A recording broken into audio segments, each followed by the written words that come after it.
Ang style kasi ng administrasyon na yan, press release, gusto reconciliation. Ganito yon.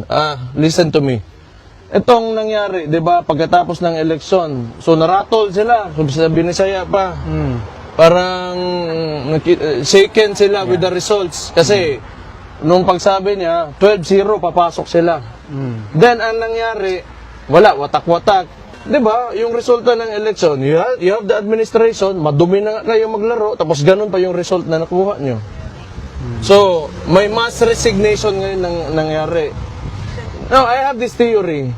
Itong mass resignation, sino man yung na umalis talaga dito, is Soljan Guevara, diba? Yeah. I think that was only a smokescreen to tanggalin si Soljan Guevara kasi they do not want to admit na hindi nila masagot yung mga tanong sa kanila. Sa pagkakaintindi ko, gusto niya na may reconciliation pero walang condition, meaning walang terms, di ba? Kainin niya yung niya, reconciliation niya. Wala yan.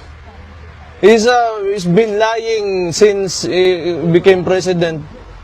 Kita mo, tingnan nyo ha, gusto niya reconciliation. Hanggang nang 20 niya nga bugas, ang tudgaran, puta. Wala din, no. He's a liar. He's a liar. Yes. He lies so much.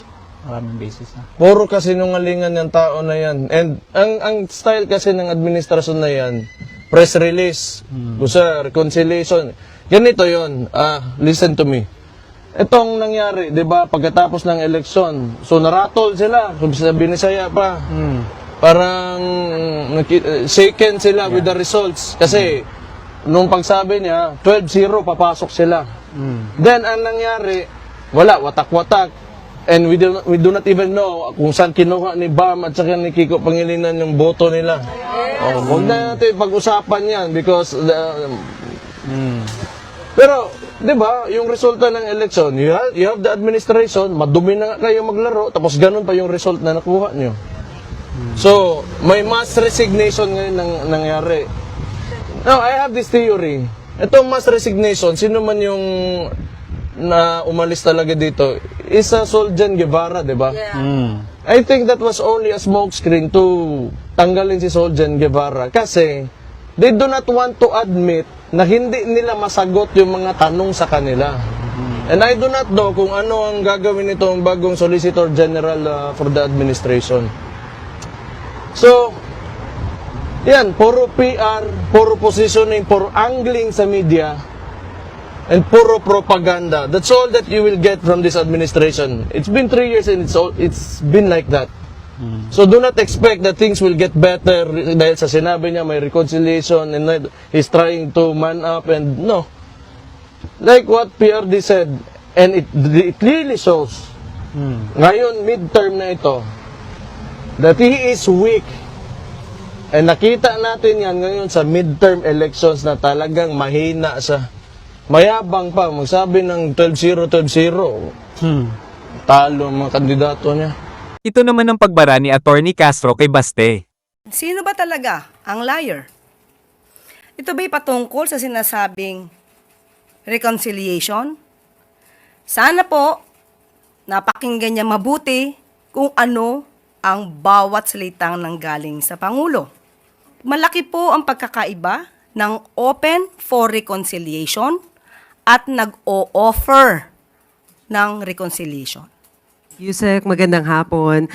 Yusek, may we have your palace's reaction lang po dun sa mga naging statement ni Mayor Baste. Una, he called President Bongbong Marcos as a liar. Sabi niya, press release lang daw yung sinasabi ni PBBM na reconciliation. And pangalawa, sinabi rin po niya, he is weak. Nakita daw natin yan sa midterm na talagang mahina siya, mayabang pa.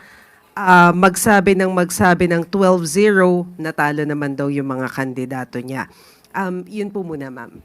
Marami pa ba? Sige, hintayin ko yung iba pa niya mga sinabi. Unang-una, pinapansin pa ba si Mayor Baste Duterte sa kanyang mga sinasabi? Can we expect any nice word from him for the President? Expected na ganyan ang kanyang magiging reaksyon. Unang-una, patungkol sa liar, sino ba talaga ang liar?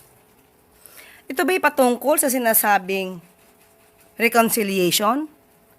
Sana po, napakinggan niya mabuti kung ano ang bawat salitang nanggaling sa Pangulo.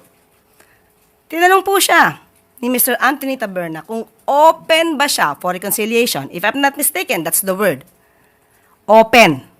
Right? Not offer.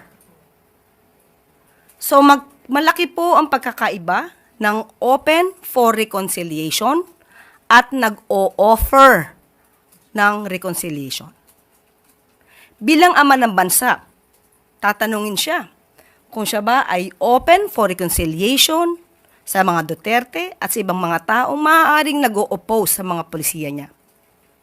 Ano po ba ang dapat tugunan, ang maging tugon ng isang ama ng bansa? Dapat lang, opo, open siya for reconciliation.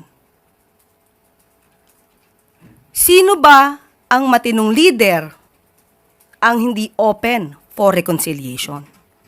Sa ngayon, alam niyo naman po siguro kung sino yung hindi open for reconciliation.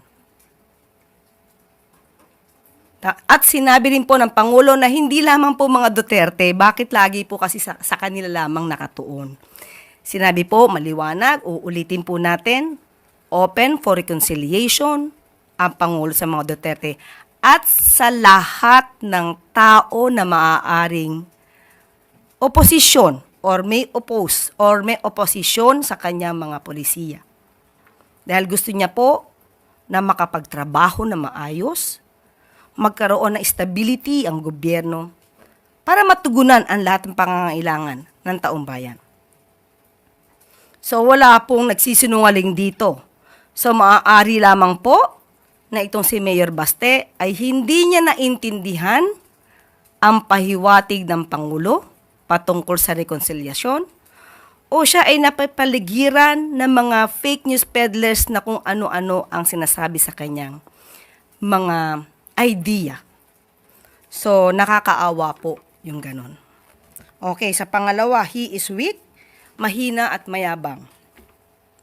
Sa isang eleksyon, hindi naman po talaga natin masasabi kung sino ang iboboto ng mga tao. Nirespeto po ng Pangulo kung ano po ang isinigaw ng bayan. Tandaan po natin, 6 ang nanalo po sa alyansa. Hindi po yan pangit na numero. Hindi lamang po, ang nais lamang po sana ng Pangulo, mas madami pa na nakasama mula sa alyansa. So ano po ang ipagyayabang ng Pangulo? 6 po ang nanalo sa kanya. At marami din po sa mga lokal at sa House of Representatives, sinasabi din po, ay marami din pa po kaalyado ang Pangulo.